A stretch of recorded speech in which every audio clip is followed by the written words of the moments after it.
This is John Charles from Knoxville, Tennessee, and you are listening to California Dreaming on the Orbital JIGSAW Network. This episode of California Dreaming is brought to you by BLUBRRY. Creating a podcast is not that simple. It's more than just recording yourself and uploading it. To really get your show to be everything you want it to be, you're going to need a little more than that.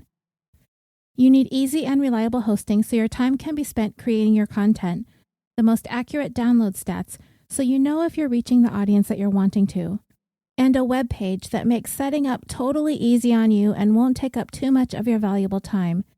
And BLUBRRY offers all of this and more for hosts and aspiring hosts alike. Simple media hosting, a fully integrated WordPress website with their PowerPress sites. So if you already have a podcast or you've always dreamed about starting one, head over to www.orbitaljigsaw.com/dream to sign up, and the first month is on us. The BLUBRRY support team is available to walk you through the steps of migrating your show without losing any subscribers, or to get you started in the process of launching your new show. With the first month for free, using promo code DREAM, you've got no excuses. So, let's get started. I would first like to take the time to thank everyone for continuing to support California Dreaming on social media by following us on Facebook, Instagram, and Twitter, as well as for those who have left reviews for the show on Apple Podcasts or any platform that you listen to the show on, by spreading the word about California Dreaming in listening groups, and of course for supporting us on Patreon as well. There are currently more than a dozen exclusive bonuses on Patreon, and for as little as $1 a month, you can gain access to all of those episodes as well. This week, I'd like to thank Kimberly B. and Justine F. for joining Patreon, and I would also like to thank Brooke A. for raising your support. And last week, I accidentally thanked Jen H. when I should have thanked Jan H. My apologies for that. And if you would like to make a one-time donation to help support, you can do so through PayPal using our email at californiapod@gmail.com. Thank you again for all of your support. I'm going to tell you the story of a boy who immigrated to the United States from Ukraine with his mom back in 1989 when he was 12 years old. A boy named Mikhail Markhasev. By all accounts, he was a good kid and an excellent student. Through the 90s, as he grew and became acclimated to life in America, he excelled in school. He breezed through high school, and as he headed towards graduation, he was on the fast track to the college of his choice. Whatever it was that brought his mother to the United States, one can only speculate. But no doubt that giving her son every opportunity to make something great of his life is exactly what she envisioned for her boy when she decided to chase this American dream. But the American dream for Markhasev would be derailed by his own doing. For him, he just reached a point where going the college route wasn't for him anymore. Instead, he walked away from school, never to look back, and just started hanging out with his friends. They were there on the streets, hanging out in alleyways, and drinking. And I use the term friends loosely. They were really nothing more than a bunch of troublemakers, to be honest. Dropping out of high school would only be one of a string of poor life choices Markhasev would make in the next couple years. People who knew him, classmates, friends, and teachers, none of them could quite grasp what was going on with the seemingly bright young man. But the person he would regress into, knowing the kinds of trouble that he would find himself before he would even reach the age of 20, that's the Mikhail Markhasev who we are going to become familiar with in this story. A racist, petty, street criminal is the only incarnation of him we would know. In this 84th episode of California Dreaming, the tale of a killing in the Sepulveda Pass. Mikhail Markhasev's mom worked as a seamstress, and of course, after many years in the United States, she would always speak with a prominent accent of her native country, Ukraine. This would not be the case for her son, though. He would shed the accent, and very quickly he blended in with ease, and he took to English as if it were second nature. So much so that he would find himself enrolled in honors English classes in school. However, for some reason, he began taking on an accent that he apparently picked up from some of the company that he kept. Spanish. He spoke with a Spanish inflection, which at first I thought was kind of an odd direction to go with one's personal way of speaking, but then I thought, yeah, I've known this to happen, sort of. It's not uncommon for a person to pick up accents when they move to different countries, things like that. I mean, if an American moved to England, he or she might start picking up some of the nuances of the accent. But Markhasev going from the Ukraine to Southern California and picking up a Spanish accent struck me as something that he worked at purposefully, as Spanish would not be the native accent of the area, though there are a high number of Spanish-speaking immigrants who also live around here.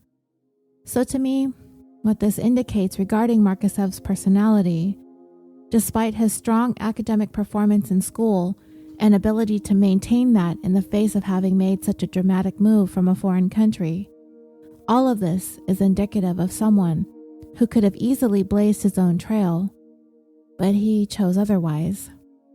Markhasev would be a follower, latching onto something that he wanted to be and doing everything that he could to emulate that. In his case, he found a group of friends who hung out on the streets, friends who associated with street gangs, and he did what he needed to do to essentially become one of them. He had an overwhelming desire to fit in, and he could have fit in anywhere, but he settled on gang members. But the thing was, Markhasev wasn't one of them. Not completely. He wasn't from the streets. He wasn't Hispanic. This wasn't his story. It was somebody else's that the bright kid from the Ukraine wanted to make his. By all accounts, he really appreciated and enjoyed school after he settled in the United States. He took well to it, but there was something about these troublemakers that he found enticing. What was it about them? I can't say for sure. Maybe it was a need to be part of something more than just being known as a bookworm with a solid GPA. Maybe all that became a bore and he needed something more exciting to be a part of, and he chose gangs. Whatever they were into, criminal activity, drinking, drugs, petty crimes, tagging, all of those things that street gangs are known for, I suppose. In an interview with the Los Angeles Times, Markhasev's former Reseda High School principal, Robert Kladivko, said, "It's really a shame that this young man, who seemed to really enjoy school, got on the wrong side." He pointed out that in his school records it showed, going back to elementary school, Markhasev had been enrolled in classes designated for gifted children, adding, "You have to be highly motivated to be in that program." Looking at a picture of a young Mikhail Markhasev attached to the file folder that contained his class records, Principal Kladivko said, "That's him there. He's a young man who could have really made a contribution to society and his family." When I read that detail, I began to try and think back to some of the people that we've talked about over the last 80 or so episodes. Young people who seem to have all the potential in the world only to inexplicably change course. And it really doesn't seem to happen all that often. I mean, on occasion, we have a young person who seems to be on pace to do well for himself or herself in life, only to make a few poor decisions or get mixed up in the wrong crowd and all their life plans go off the rails. More often, it seems, the subjects of our episodes, the people who lead troubled lives, we can trace back and find that they were troubled as youths as well. Could Markhasev have experienced some trauma in his childhood? It's very possible. That could explain some things. But from what we knew of him, at least here in the US, he appeared to thrive. Nobody who ever knew Markhasev growing up could have known the direction his life would take, just a year or so removed from high school. To get some insight, the Los Angeles Times attempted to speak to Markhasev's mother. Her name is Victoria. She didn't want to speak to any journalists or reporters, so the details of his youth would remain vague. Whatever we all here listening will come to know and understand can only be gleaned from his experiences in school, along with the recollections of classmates and friends who knew him when. It is known that Markhasev's parents divorced when he was 8.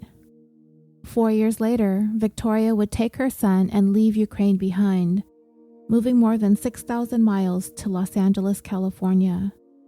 Markhasev enrolled in school, where he would earn stellar grades and never miss not one day of classes. He did not speak English very well when he first started school, but he picked up the language easily, and his strongest area of study was math. By the time he reached middle school, he met the requirements to be accepted into the Gifted Students program. As he was making his way through school, without a hitch, there was no indication that he was struggling or troubled in any aspect. His academic performance was on point. Nothing in his background or in his home life appeared to present any challenges, nor did he seem to be struggling with any personal issues or difficulties. He seemed healthy, happy, and thriving. The only trouble any of his teachers could ever recall with him was that he would occasionally speak when it wasn't his turn. If you were to tell any of them that this kid was going to end up in prison for the rest of his life, they'd tell you that you were out of your mind. Not this kid. Not a chance. After a year in Los Angeles, Victoria moved with her son to the city of Los Alamitos, California. It's a small yet pretty nice city that is technically on the Orange County side of the line that divides it from Los Angeles County, but it kind of straddles the border. I pass through Los Alamitos constantly, especially now since I've moved to Orange County, and I still work in Los Angeles County. Los Al is right smack in the middle of my commute. The city's crime rate is well below average, and the schools, it's one of those places that people will specifically move to the area so their children may attend the schools in the Los Alamitos district, which includes schools in very nice areas, including Seal Beach, Rossmore, and Surfside. And if you're from this area, then you know what I'm talking about. It's touted as one of the best districts in California, and Markhasev would continue to flourish there as well. However, Markhasev did not maintain his record of perfect attendance. His records indicated that while attending Los Al High School, he was given at least one warning regarding absences. Aside from that, his grades remained high. His teachers spoke very highly of him, with notes in his records describing him as a pleasure to teach, conscientious, and diligent. And like the school he transferred from, he continued to do well. He was in honors classes, and he joined the football team, playing the position of wide receiver. Los Alamitos, from all appearances, was just the right place for Mikhail Markhasev. Many students from Los Al go on to four-year colleges, and the dropout rate is among the lowest in the state. Students who had classes with Markhasev told the Los Angeles Times that he was somewhat talkative, but he never came off as a troublemaker, just a regular nice guy. They knew he was intelligent. They knew he earned high marks. He was popular, sometimes flirtatious with the girls, and he was a guy who did not have an attitude problem. He didn't seem to worry too much about what others thought of him. But there were those who saw another side of him, the side that you and I are going to get to know a little bit later on in our story.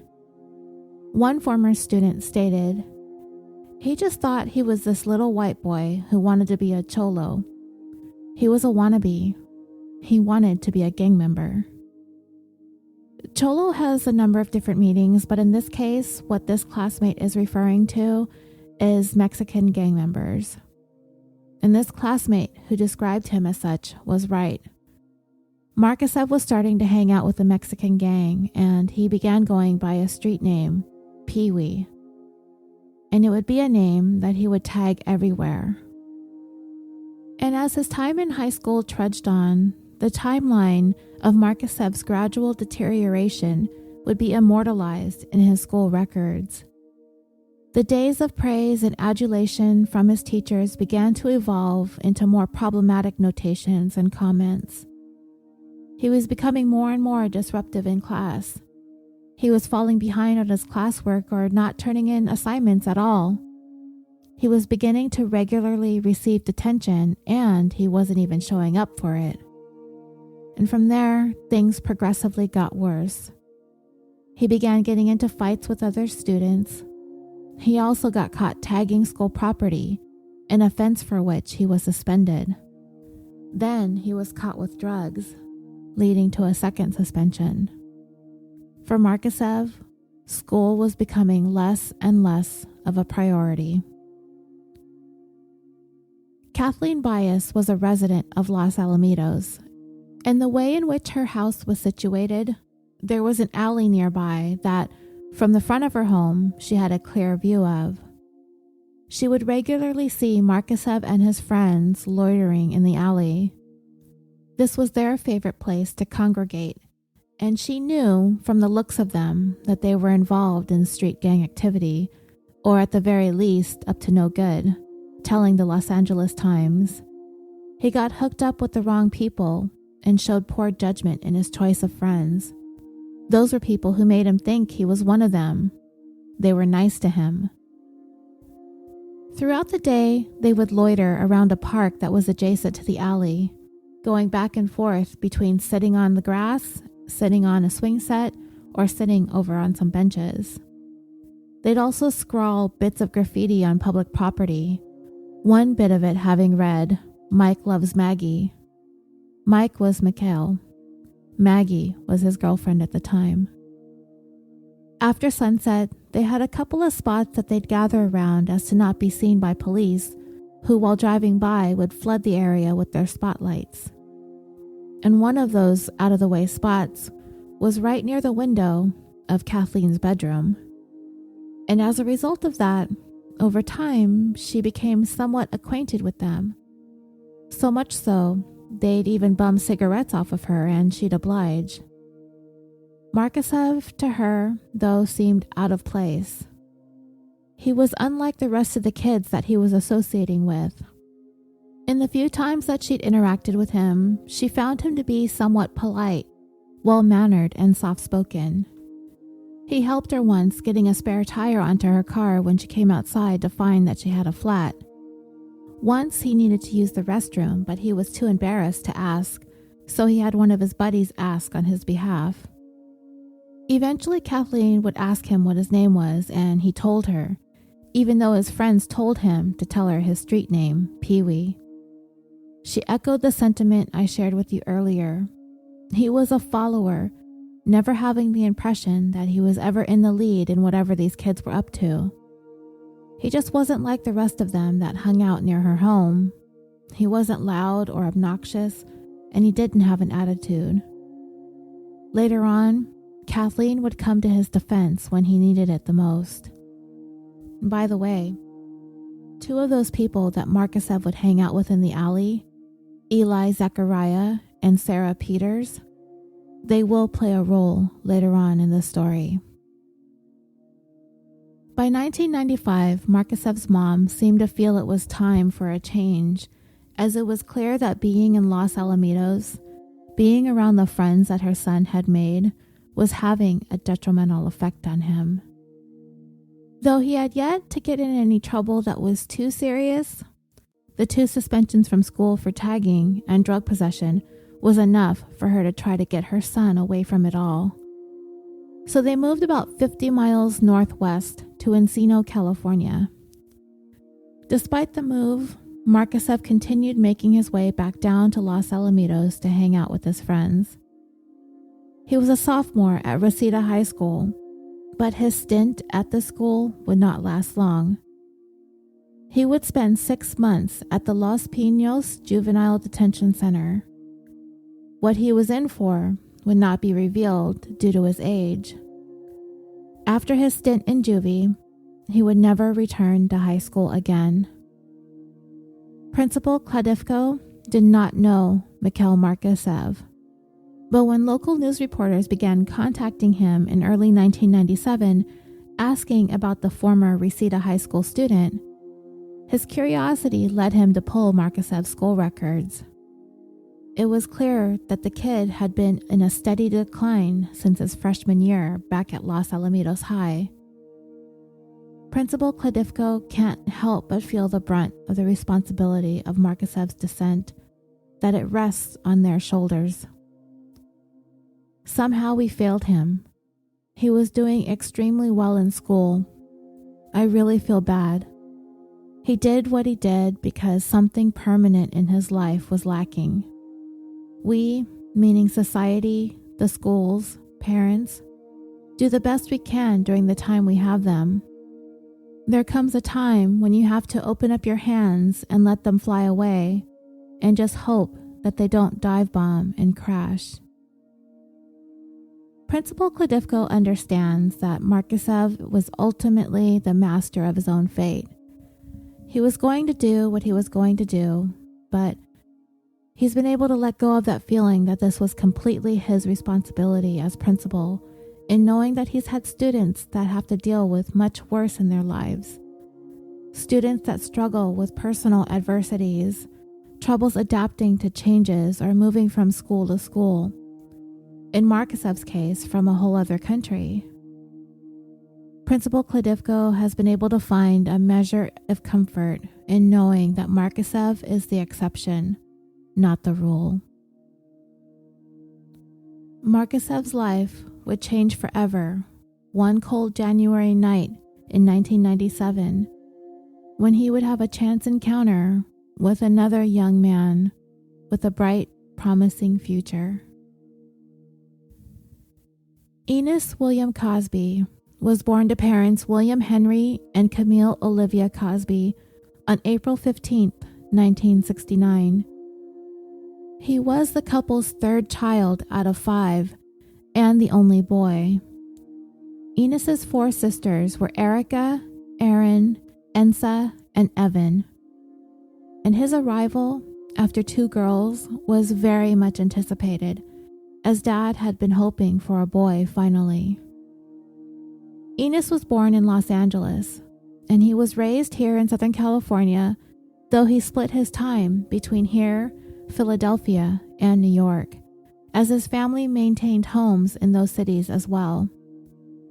Ennis went to George School, which is a private boarding school near Philadelphia. There, he excelled in several sports, including football, basketball, lacrosse, and track and field. Though academically, Ennis struggled. He consistently received low marks, and this caused a great deal of tension between himself and his parents, as his mother was a PhD and his father held an honorary doctorate in education. As a matter of fact, his dad held more than 60 of them. Notice that I said held, as in he used to have more than 60 honorary doctorates. Hold on to that thought for a moment, and I'll get back to it. What Ennis and his parents didn't know at the time was that he had undiagnosed dyslexia, which of course led to all of the struggles that he encountered academically. Now, my dreamers, if you are picking up on the names being dropped in this episode, then perhaps you've been familiar with this story since the beginning. Then you've likely put it together that Ennis Cosby was the only son of disgraced entertainer turned sexual predator Bill Cosby, who is currently serving out a 3 to 10 year sentence at State Correctional Institution Phoenix in Skipack Township, Pennsylvania, after having been convicted on 3 counts of aggravated indecent assault stemming from a sexual assault that he committed against a woman named Andrea Constand back in 2004. At the time, she had filed a civil lawsuit against Cosby related to the assault, and those records were unsealed and publicized 10 years later in 2015. And in those pages and pages of documents and depositions, Cosby admitted to a sexual encounter with Constand, as well as numerous other women that involved the use of quaaludes, and he admitted that he knew administering those drugs to these women was against the law. The rumors of sexual assault had been swirling around Cosby for years, but due to the fact that he is not only such a high-profile celebrity, for decades he had been lauded as America's dad, stemming from one of his most prominent television roles as Dr. Cliff Huxtable on the award-winning NBC sitcom The Cosby Show. And if any of you were around in the 80s like me, then you were probably watching The Cosby Show. It was consistently the #1 rated show on television, tied only with the sitcom All in the Family as being the only 2 shows to ever be the top-rated show for a total of 5 seasons. And The Cosby Show was in the top 20 for its entire 8-season run. It's been called the biggest hit show of the 80s, one of the greatest TV shows of all time, and Cosby's character, Cliff Huxtable, was named America's Greatest Dad. People magazine once called Cosby a towering symbol of fatherhood. Aside from being a top-notch production, it's also credited with helping blaze the trail for television as a whole to embrace shows featuring a predominantly African-American cast. Cliff Huxtable's family is somewhat loosely based on Cosby's own personal life to an extent. And as I mentioned, if you've watched it, then you've probably been able to recognize shades of his personal life crossing over into his character's life. The Huxtable clan consisted of 4 daughters and 1 son, the son being the 3rd born, just as Ennis had been. And even the struggles with dyslexia was written into the show, as Cliff comes down hard on his son, Theo, for earning low grades in school, only to find out that he was dyslexic, leaving him feeling guilty for blaming his son for his poor grades.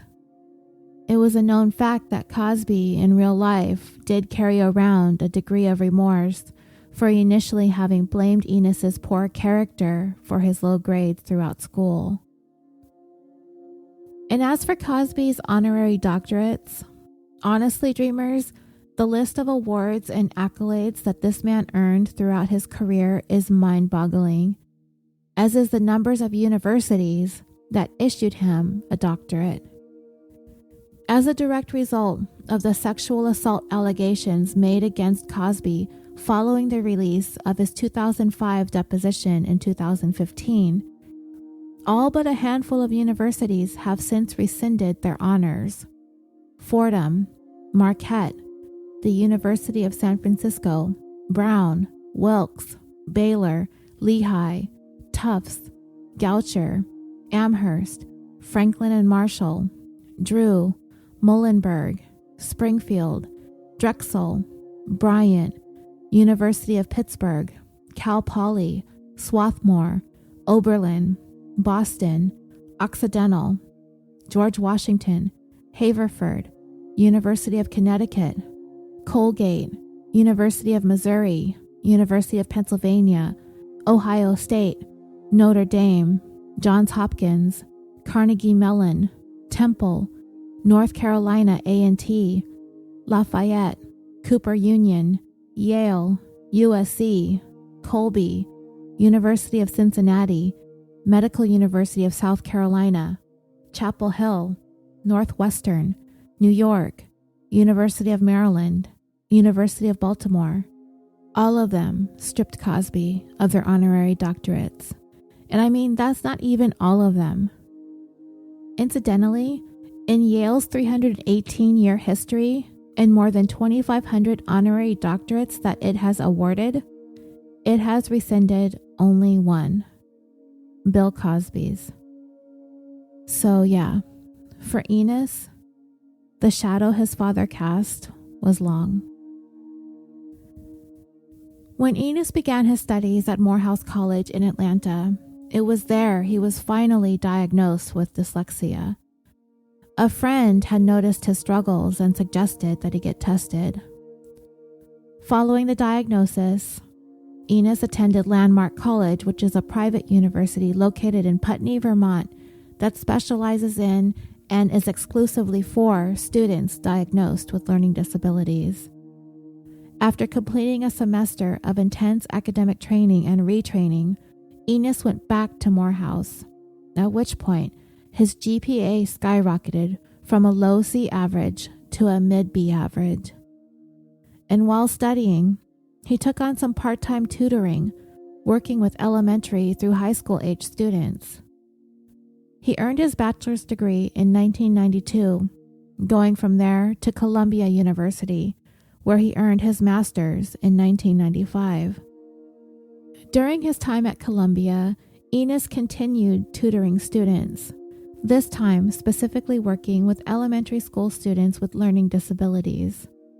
And whenever possible, he kept secret the identity of his famous father, as some often wondered why he kept residences in 3 different states. He just explained his father was a businessman. His work took him to these locales frequently. It was his preference to keep his own profile low, despite his high-profile dad. For Ennis's part, he had once written that the happiest day of his life was the day that he was diagnosed with dyslexia, and the worst feeling was the confusion that he was experiencing, further stating, "I believe that life is finding solutions, and the worst feeling to me is confusion." This diagnosis of his dyslexia began the evolution of Ennis Cosby. It became his personal mission to help others that struggled similarly to him.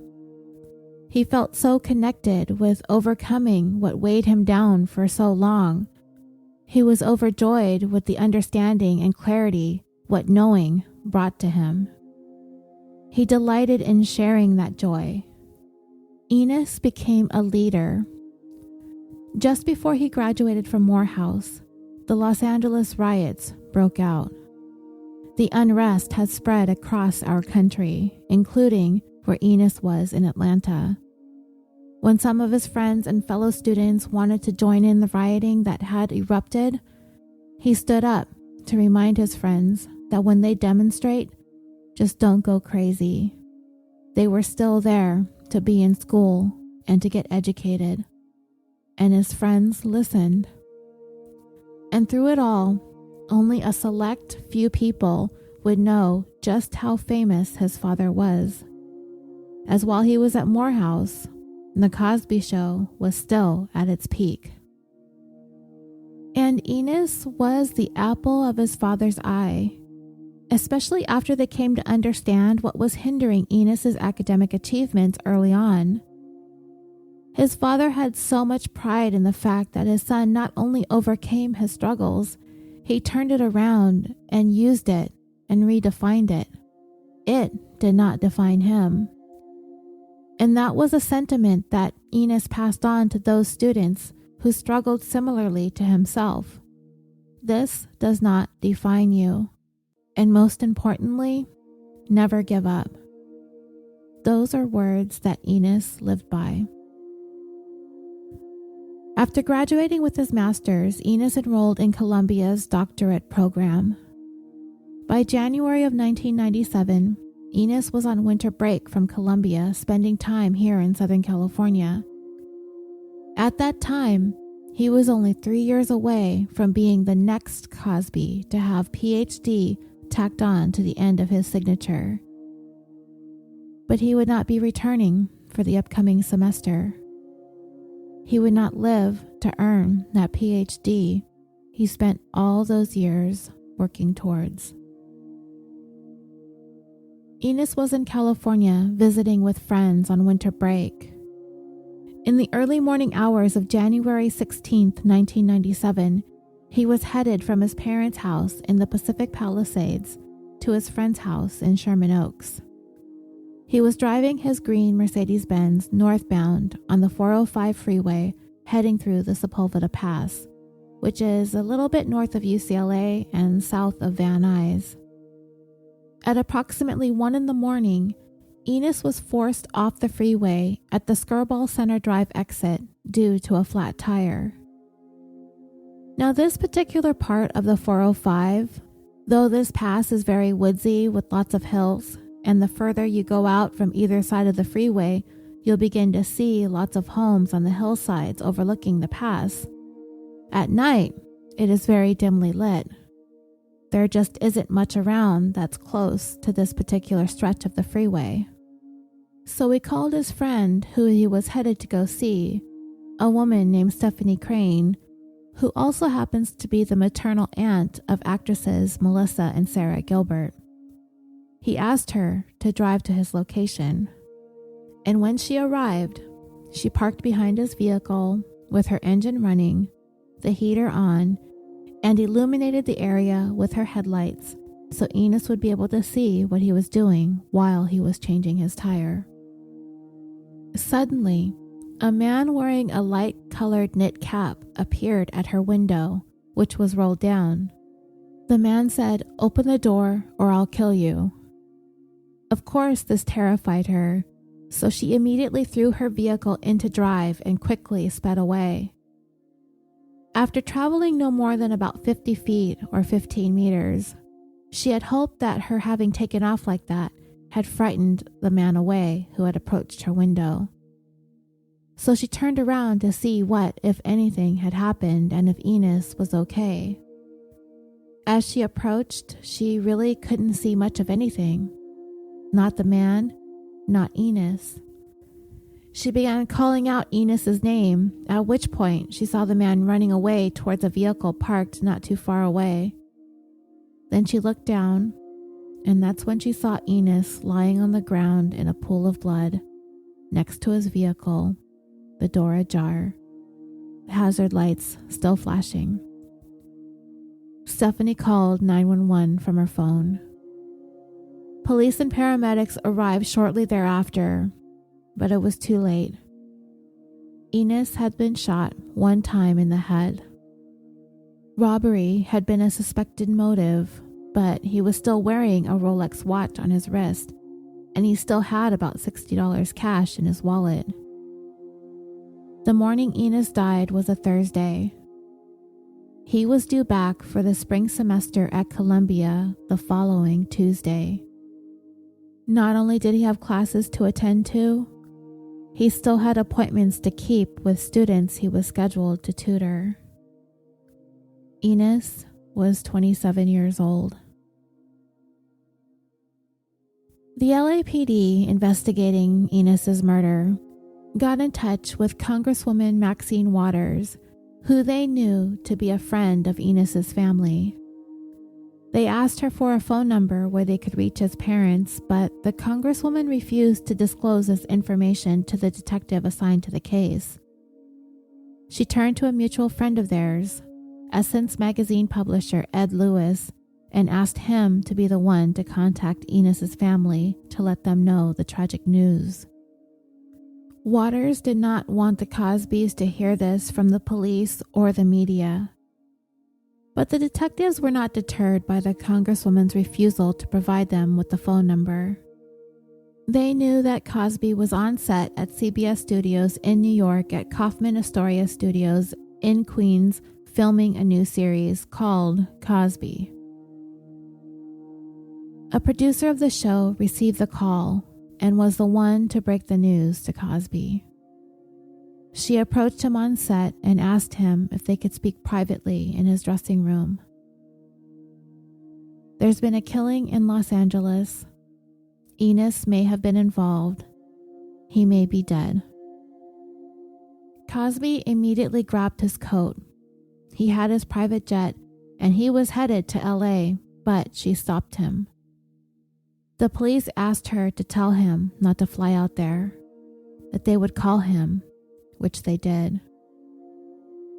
His son was on the 405 when he exited the freeway because of a flat tire. Officers found him deceased with a single bullet to the head. The witness they had was very shaken and had difficulty describing the assailant, and the detective explained to Cosby what she had told him about going out there to shine her headlights while he changed his flat tire. Cosby asked if it was a robbery, but they told him it didn't look as though anything was missing. And Ennis did have a pack of cigarettes in his hand, so it looked as though the assailant, in order to get close enough to Ennis, may have asked for a cigarette prior to shooting him.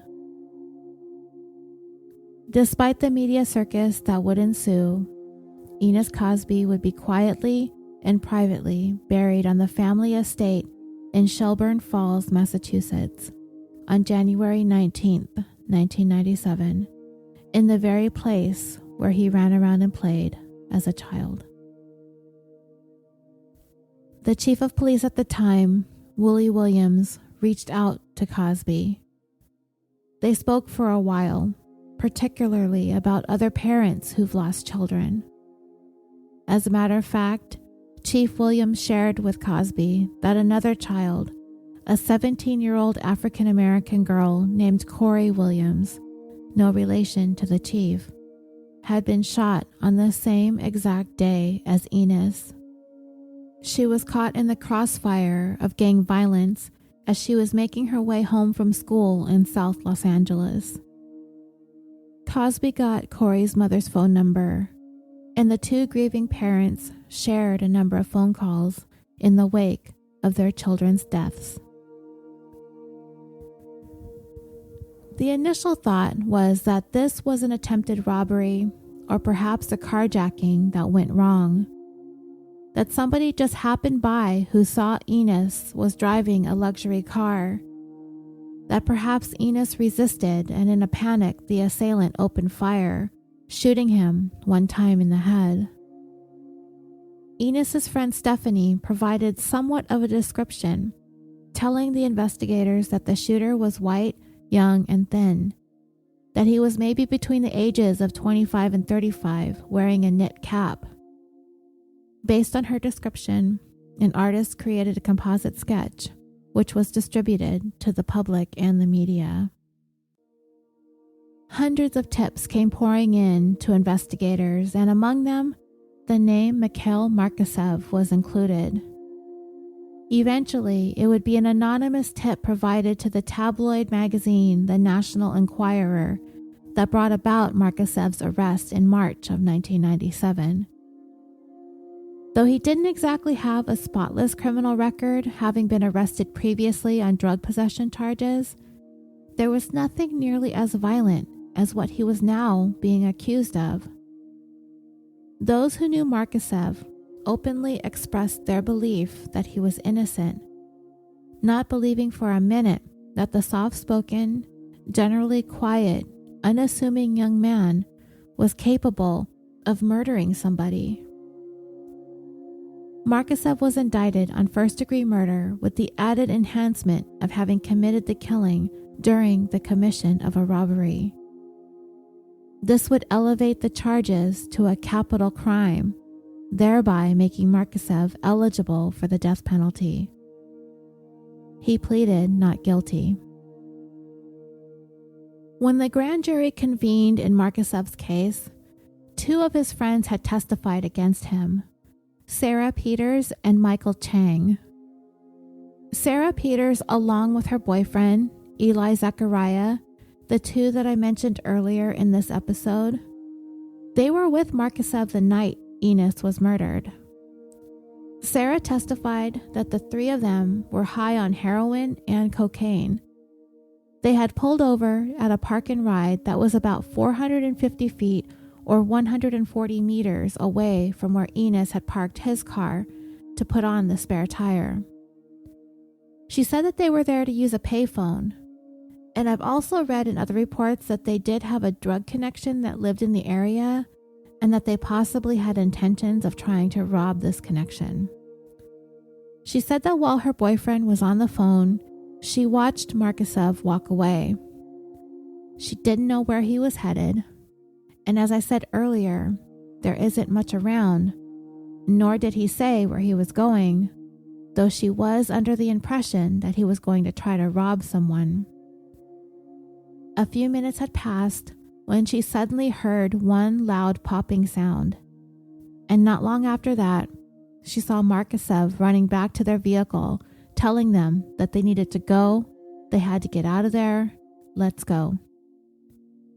They asked him what was going on, but he wouldn't say. And after they drove for about 5 miles, they pulled over in a heavily wooded area. Markhasev got out of the vehicle, walked away again momentarily, came back, and they drove off again. Sarah couldn't say what the purpose of the stop was. This is where they believe Markhasev ditched the murder weapon and the knit cap, which was recovered later on. Later on that day, they were all at a friend's house watching the news of Ennis's death on TV. As Markhasev watched the reports, it was clear he was anxious and upset. It was then that they realized it was Bill Cosby's son that their friend had shot to death. Markhasev himself began to realize that he didn't just kill some random person. He killed the son of a very prominent, high-profile celebrity, and he was in some deep trouble. Eli Zachariah did not testify at the grand jury hearing, opting rather to invoke his Fifth Amendment right against self-incrimination. Michael Chang testified Markhasev admitted to him that he killed Ennis that night. He described how Markhasev told him that while Ennis was fixing his flat tire, Markhasev was high on drugs. He approached him, pointed the gun in his face, and demanded money. But what Markhasev told him was that Ennis was too slow to respond, and when Ennis asked him to just hold on, this apparently enraged Markhasev. So he shot him. He took too long. Chang testified that Markhasev told him, "You know what that," and he referred to Ennis using the N-word. "You know what he told me? He told me that he never had a gun to his face, to just kick back and hold on." This made Markhasev mad, and he couldn't believe Ennis spoke to him that way as he held a gun to his face. So Markhasev shot Ennis and ran. He ditched the gun and the knit cap about 5 miles away.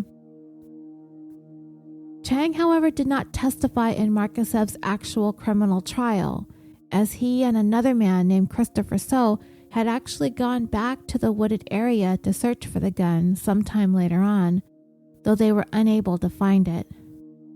Police found it later, wrapped in the knit cap. The hairs in the knit cap matched Markhasev's. But by the time Chang was called to testify at Markhasev's trial, he refused to out of fear of retaliation, as he was in jail awaiting his own trial for an unrelated case. However, Christopher So did testify, telling the court that he overheard Markhasev telling Michael Chang that he killed Ennis, and he again used the N-word in describing him, and that it's all over the news. Sarah Peters refused to testify at trial as well, as she too was in the Orange County Jail waiting for her own trial, also on unrelated charges. Markhasev's trial began in July of 1998 and lasted 2 weeks. One of the key pieces of evidence against Markhasev, as it turns out, would be himself.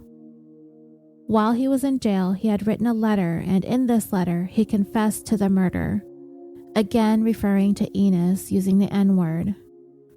He said that he had gone to rob a drug connection and obviously found something else. His defense attorneys attempted to argue that the letters were not written by Markhasev, that they were forged in an effort to frame him, and that Eli Zachariah was the one who shot and killed Ennis. And you remember that woman who lived by the alley Markhasev and his friends used to loiter in, Kathleen Bias? Even she came and testified on behalf of his defense, describing her interactions with Markhasev, how she found him to be a pleasant young man, cordial, incapable of what he's accused of, and she was of the belief that he was framed as well. But it was no matter. the jury convicted Markhasev of first-degree murder. He did, however, avoid the death penalty, mitigating circumstances most likely being his age at the time of the crime. He was only 19. Markhasev was sentenced to life in prison plus 10 years. Today, Mikhail Markhasev, who goes by the name Mikhail Markhasev, is in Corcoran State Prison serving out his life sentence. He is 40 years old.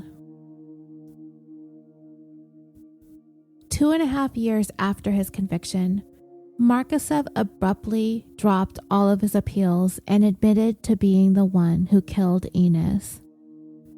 He did so by penning a handwritten letter addressed to California Deputy Attorney General Kyle Brody. His letter read as follows: "Greetings and God bless you. My name is Mikhail Markhasev, and I am an appellant on your caseload. I am writing to you from Corcoran State Prison, where I am currently serving my term of life without parole. I hope that you are well and in good spirits. Along with this letter, I am sending you a notice of abandonment of my appeal. As you can see, my attorney and I have both signed it, and you are able to verify the fact that I am the author of this letter, not someone else. I would have called you. Unfortunately, I do not have telephone privileges here. My only access to you is through mail. Mr. Brody, although my appeal is in its beginning stages, I don't want to continue with it because it's based on falsehood and deceit. I am guilty, and I want to do the right thing. I also need your help. Please let me explain. More than anything, I want to apologize to the victim's family. It is my duty as a Christian, and it's the least I can do after the great wickedness for which I am responsible. This is way overdue, and although my apology is too late, it's still the right thing to do. Close to a month ago, I sent a letter to my appeal attorney, which I wanted him to get to the Cosby family, along with an abandonment form for them to send in personally. I have no way of knowing if my letter ever reached them.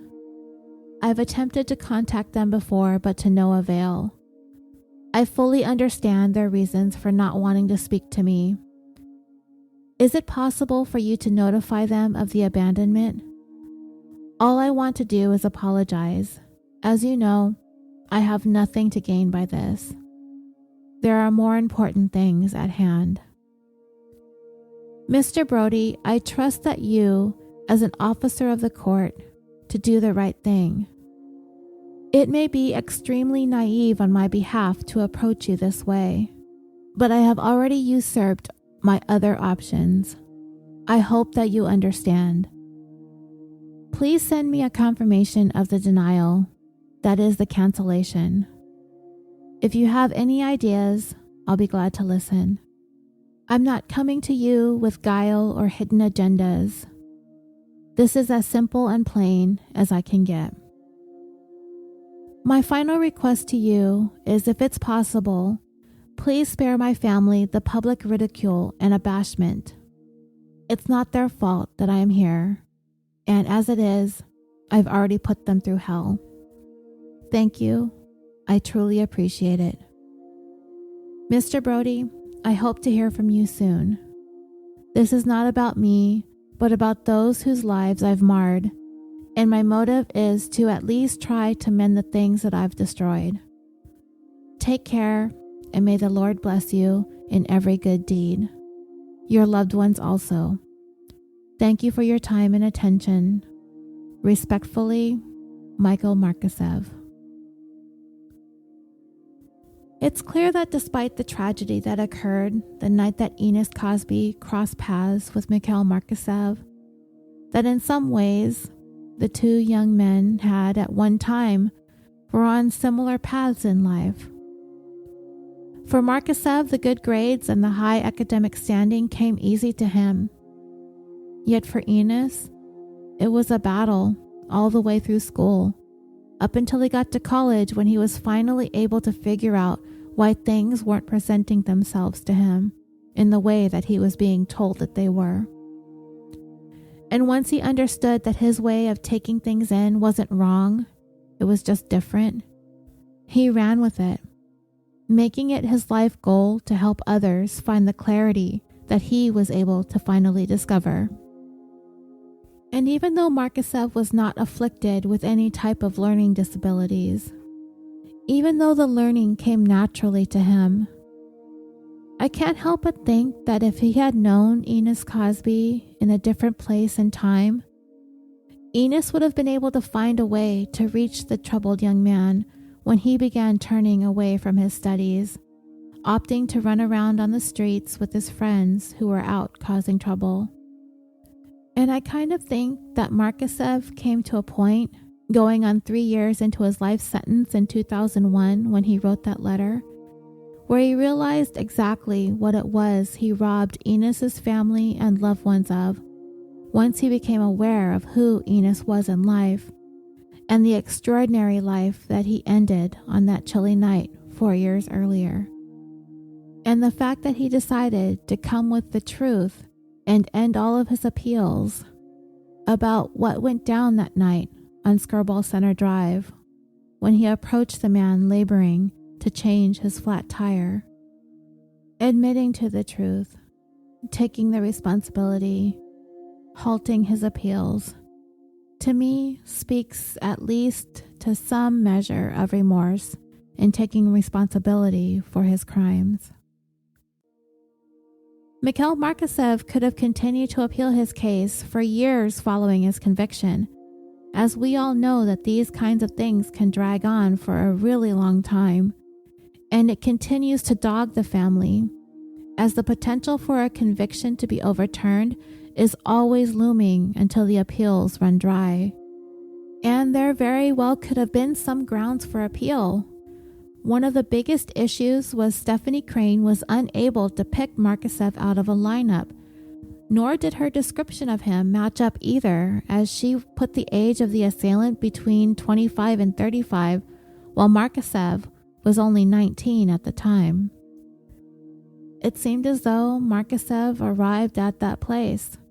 If it was because he found religion, if he had one of those come-to-God moments, whatever it was, he decided to stop putting this hurt on the family and loved ones of Ennis Cosby.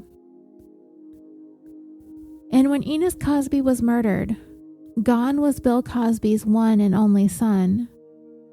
Since then, Cosby himself, his legacy, his reputation, his career, has all been obliterated by countless acts of sexual violence committed over the course of several decades, perpetrated upon so many women, that he's become known to be one of the most prolific sexual predators in recent memory, though he's only been convicted of attacking one victim.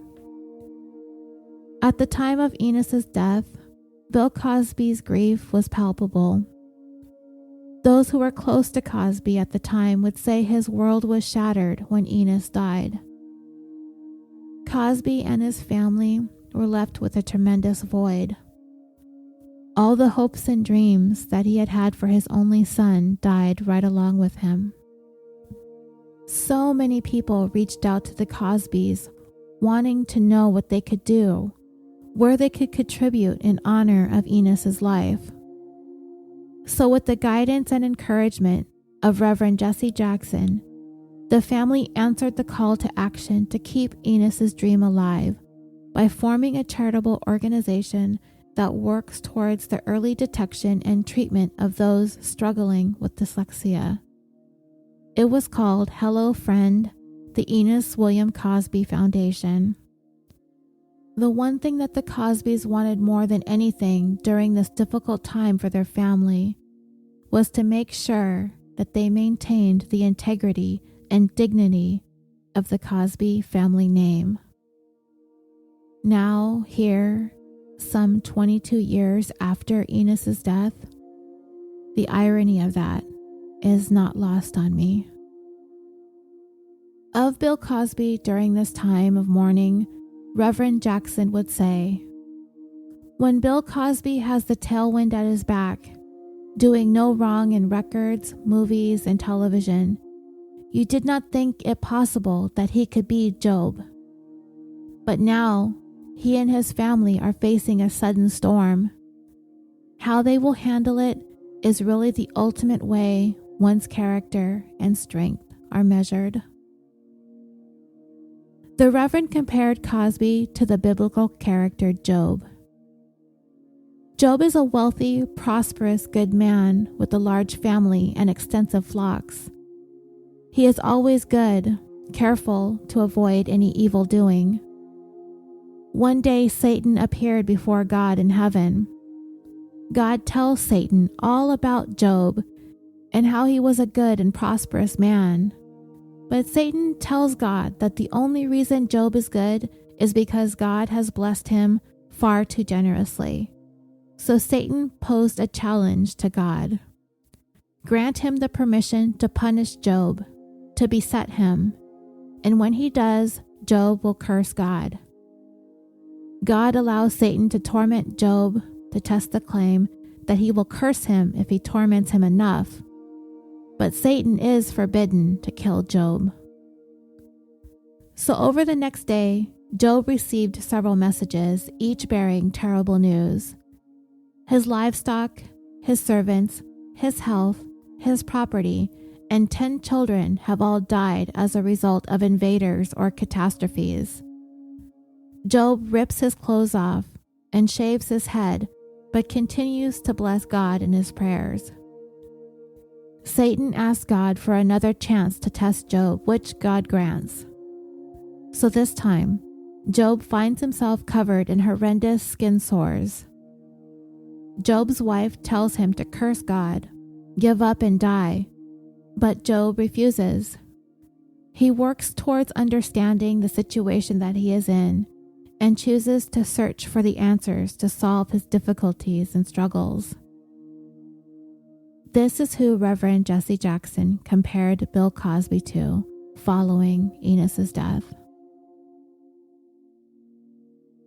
The loss of Ennis Cosby left an indelible mark on the lives who knew him and the lives of those he touched.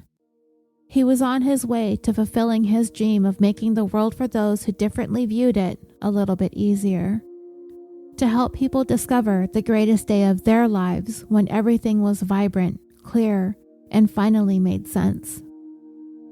He spent his life obscuring his identity as the son of Bill Cosby in order to not receive special treatment or consideration. Little did Ennis ever know that he would have certainly carved out his own place in this world, and not because of his father, but rather in spite of his father.